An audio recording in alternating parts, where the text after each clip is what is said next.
Hey, Young Life Leaders. My name is Zach Kreeger, and I serve as an area director in Broomfield and Adams County, Colorado, just north of Denver.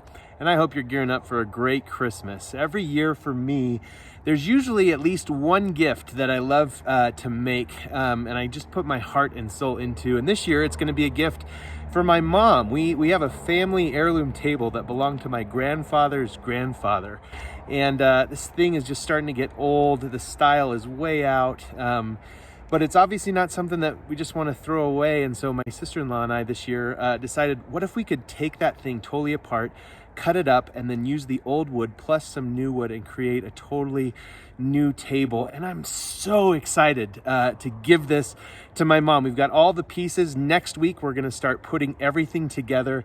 And man, this thing's just, it's going to be so cool. And I don't know if you've ever had this, but when you have a gift like that, you just can't wait to give it to the person that you've been waiting to give it to, that you've been thinking about the entire time that you've been making it and getting it ready. And Christmas morning comes and they take the bow off and they unwrap it.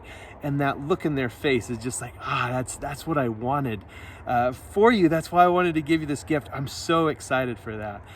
This has been a year where that kind of joy and anticipation has just been hard. I think we've learned over and over again, when you anticipate, just get ready to be disappointed in 2020. And I think that can start to affect us spiritually too. And so as I was thinking through just what would be an encouraging word for today, just got a little piece out of the book of 2 Peter, and it's in chapter 3, and it's kind of a startling piece of the Bible. The subject header by itself simply says, the day the sky will collapse. So 2020, here we go. But Peter writes this. He says in verse 8, don't overlook the obvious here, friends. With God, one day is as good as 1,000 years, and 1,000 years are like a day.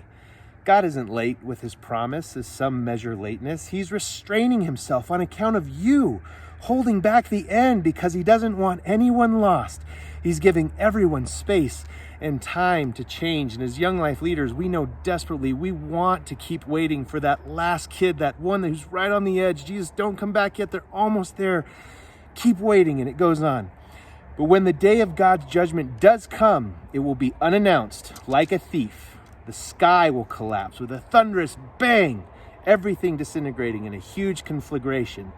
Earth and all its works exposed to the scrutiny of judgment. Since everything here today might well be gone tomorrow, do you see how essential it is to live a holy life?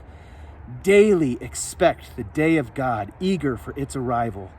The galaxies will burn up and the elements melt down that day, but we'll hardly notice. We'll be looking the other way, ready for the promised new heavens and the promised new earth, all landscaped with righteousness.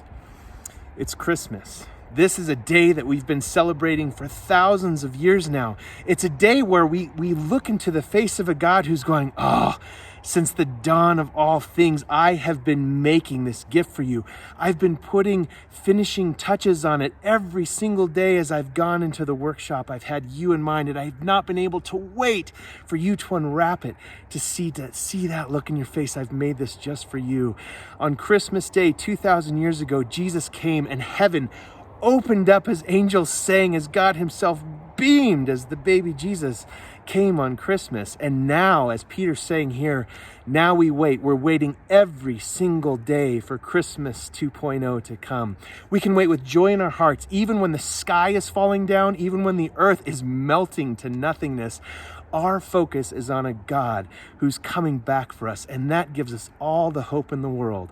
And in the meantime, we get two pieces that Peter points out clearly here. The first is he's not done yet. He's not done in you, and he's not done in me, and he's not done with our friends. Until things have reached their fullness, until he's done with people, keep chasing them. But the second thing is this: live a holy life.